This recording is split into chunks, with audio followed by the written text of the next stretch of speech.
Bickley and Marotta mornings. Arizona sports. The local sports leader. Bickley Blast.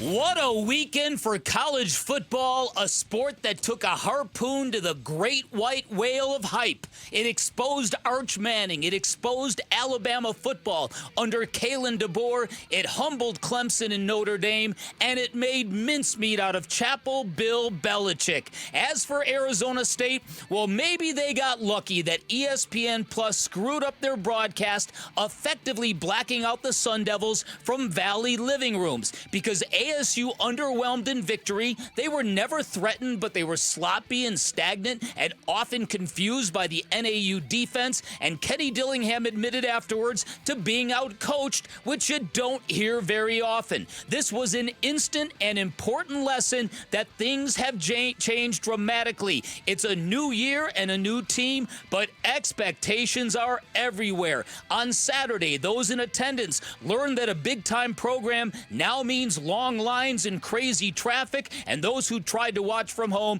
learned how frustrating a streaming broadcast can be. Bottom line, it might take a while for ASU to find their new groove and their new identity, which won't be an issue in the short term as long as they keep winning. And the good news is this: ASU will be ranked higher than Alabama entering week 2 of a college football season, which doesn't happen very often. And this weekend, the Sun Devils have a second chance to make a first impression, and that's a rarity in sports.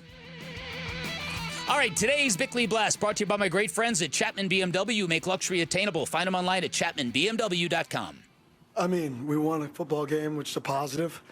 You got to be able to stop short yardage runs. That was not a positive.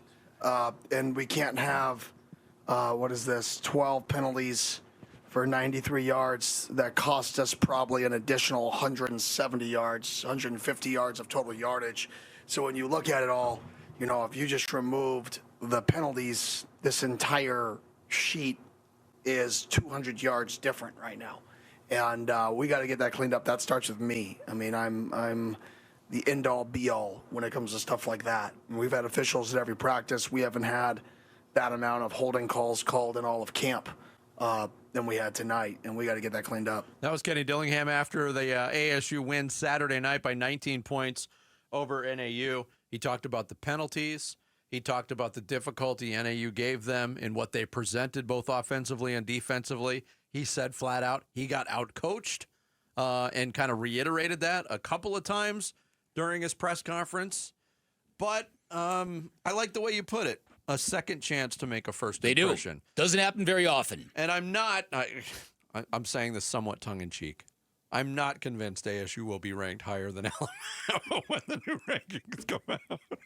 Wow. It's still that Alabama. Would be. But if you look at the top Alabama's 5-5 in their last 10 games. Here's a better question. Will they be ranked ahead of Texas? No. Texas, number 1, lost. Clemson, number 4, lost. Number 6, Notre Dame lost. Number 8, Alabama lost. Yeah.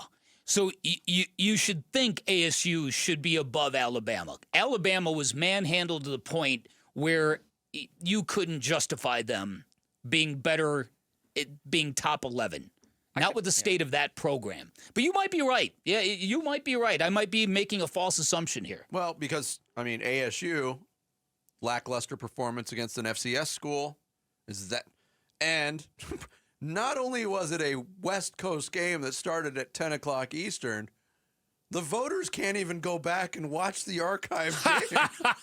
And maybe that's a good thing. I think ASU is going to be number 11 when the rankings come out. Yeah. So. Yeah. I don't know. I get that Alabama is they're Bama, but I would not be surprised if ASU is ranked higher than Alabama, just given the manner in which Alabama looked just terrible. You would, they should be. Alabama's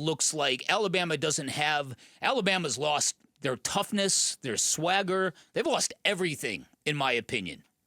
And I couldn't even recognize that team that was on the field. No, yeah.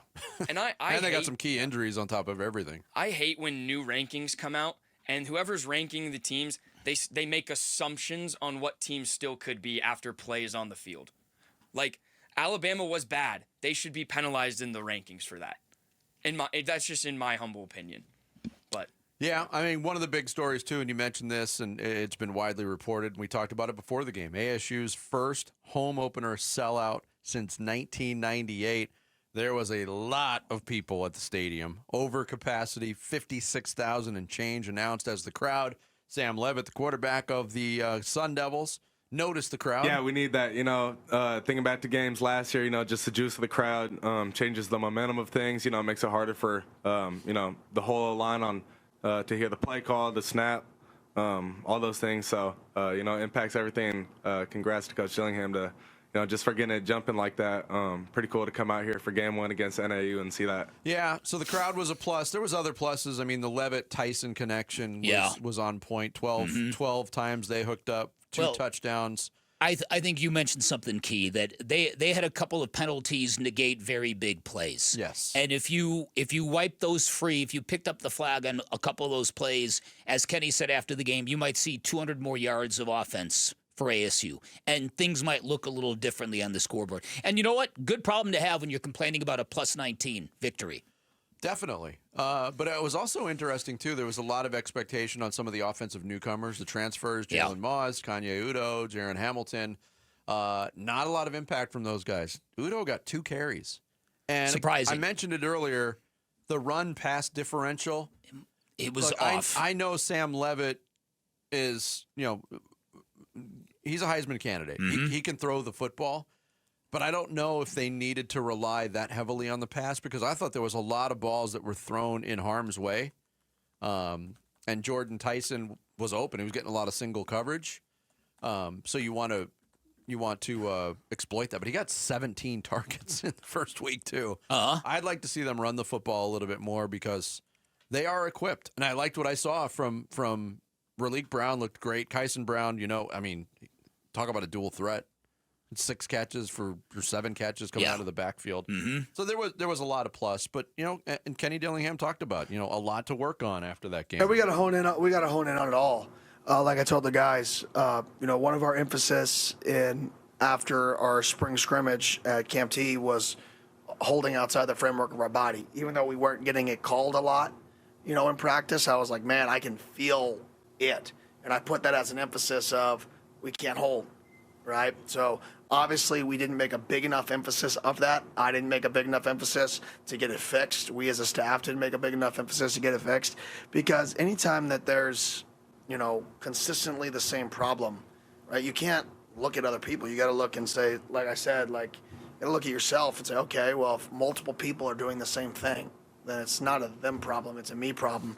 And we've got to look at how we're coaching it. We got to really look at how the drills we're doing to teach it, to try to get them fixed. Yeah, I expect a much sharper effort in week 2 against Mississippi State. The problem is it's not easy for any West Coast team to go to SEC country and win on the road. It just doesn't happen that much.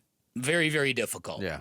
There are very unique environments, rabid crowds, your amenities compared to the home team. Mm-hmm. Remember when they had that? What was it? Was it a lightning delay? Last year or 2 years ago? Mm-hmm. That was. I think, wasn't that Ole Miss as well? No, it couldn't have been. No, they didn't. They haven't played there. Yeah.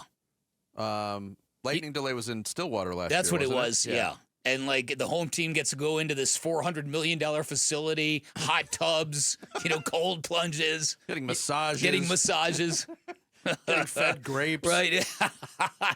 Listen, I think if this works for ASU, what happened Saturday is going to benefit the football team in terms of focus and hunger and just a general attentiveness, if you will. Yeah.